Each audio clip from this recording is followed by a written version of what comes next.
Hello hi అండి. Profit maker సాఫ్ట్వేర్లో payments ఏ విధంగా ఎంట్రీ చేసుకోవాలి అనేది నేను ఈ వీడియోలో చెప్తాను. మనం ఫస్ట్ అకౌంట్స్ అనేది క్లిక్ చేయాలి. ఇక్కడ పేమెంట్స్ అంటేనే సప్లయర్స్కి ఇస్తాం కాబట్టి ఇక్కడ సప్లయర్ని సెలెక్ట్ చేసుకోవాలి. సో నేను ఒక సప్లయర్ని సెలెక్ట్ చేసుకున్నాను. ఈ సప్లయర్ని సెలెక్ట్ చేయగానే ఎంత నేను పేమెంట్ చేయాలో కింద బిల్ వైజ్గా డ్యూ లిస్ట్ అనేది ఓపెన్ అయింది.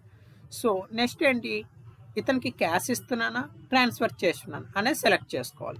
క్యాష్ ఇస్తే క్యాష్ సెలెక్ట్ చేసుకుంటాం. నేను హెచ్డిఎఫ్సి బ్యాంక్ ఇచ్చున్నాను కాబట్టి హెచ్డిఎఫ్సి బ్యాంక్ని సెలెక్ట్ చేసుకున్నాను. తర్వాత హెచ్డిఎఫ్సి బ్యాంక్ నుంచి ఇచ్చున్నాను, నెఫ్ట్ చేస్తున్నాను. సో నెఫ్ట్ నెంబర్ అనేది ఎంట్రీ చేసేస్తున్నాను. ఇక్కడ మీరు చెక్ ఇచ్చారనుకోండి, చెక్ నెంబర్, లేదు ఫోన్పేనో గూగుల్ పేనో ఏదన్నా చేశారనుకోండి, ఆ రెఫరెన్స్ నెంబర్ యూటీఆర్ నెంబర్స్ ఉంటాయి కదా, ఇక్కడ ఎంట్రీ చేసుకోండి. తర్వాత టైప్, ఇక్కడ మనం ఏ విధంగా చేసున్నాం అనేది ఎంట్రీ చేసుకోవాలి. నేను నెఫ్ట్ కాబట్టి నెఫ్ట్ అనేది సెలెక్ట్ చేసుకున్నాను. ఏ రోజు చేసున్నాను ఇక్కడ చేసేసుకుంటాను. డేట్, ఓకేనా, డేట్ అనేది ఎంట్రీ చేసేసుకుంటాను.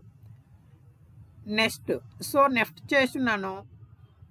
అమౌంట్ ఎక్కడ ఎంట్రీ చేసుకోవాలి, ఇక్కడ రెండు విధాలుగా ఎంట్రీ చేసుకోవచ్చు. ఒకటి బ్యాంక్ స్టేట్మెంట్ అని ఉంటుంది. ఈ బ్యాంక్ స్టేట్మెంట్ అని క్లిక్ చేయగానే ఇక్కడ అమౌంట్ అనేది వస్తుంది, దాని మీద సెలెక్ట్ చేసుకోవచ్చు. లేదు మాన్యువల్గా ఎంట్రీ చేసుకుంటాను అని అనుకుంటే ఇక్కడ నౌడ్ పెయిడ్ అని ఉంది కదా, మనం ఎంతైతే అమౌంట్ ఇచ్చామో, for example e invoice bill clear చేస్తున్నాను అని అంటే ఈ ఇన్వాయిస్ అమౌంట్ మొత్తం ఇక్కడ మనం ఎంట్రీ చేసుకోవాలి.